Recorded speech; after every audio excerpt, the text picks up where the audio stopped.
میرے بھائیو محمدی بن جاؤ اللہ کے واسطے۔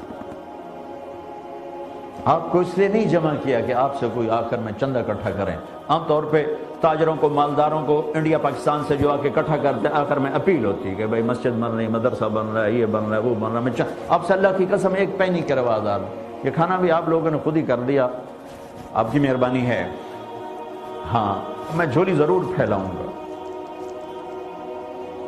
میں مانگوں گا، یہ میں پونا نہیں مانگوں گا، میں یہ مانگوں گا کلمے والے بن جاؤ، محمدی بن جاؤ، اپنی شناخت قائم کرو، اپنی پہچان قائم کرو، اپنی نسلوں کے لیے کچھ چھوڑ کے جاؤ، انہیں اسلام دے کے جاؤ۔ آپ اس دیس میں ہو، اگر آپ نے اولادوں کو ٹائم نہ دیا تو یہ ضائع ہو جائیں گے، ان کو پتہ ہی نہیں ہوگا کہ ہم کون ہیں، ان کو پتہ ہی نہیں ہوگا کہ اسلام کیا چیز ہے۔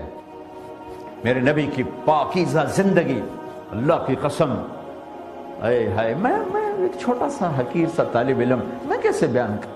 میری اوقات کیا ہے، میری حیثیت کیا ہے، گندی زبان ہے، میں کیا بیان کروں؟ کعب بن زہیر رضی اللہ تعالیٰ عنہ نے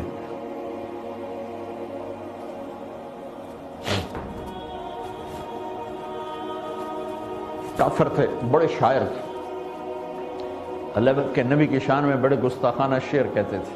پھر انہوں نے ہدایت دی تو آ کر اللہ کے نبی کے سامنے بیٹھ کر آپ کا قصیدہ پڑھا، بانت سعاد فقلبی منہ مبتول، یہاں سے وہ شروع ہوتا ہے، بہت لمبا قصیدہ ہے۔ آپ اتنا خوش ہوئے کہ آپ نے اپنی چادر اتار کر گفٹ میں دی، تو ان کا بس یا رسول اللہ یہ میرا کفن بنے گا۔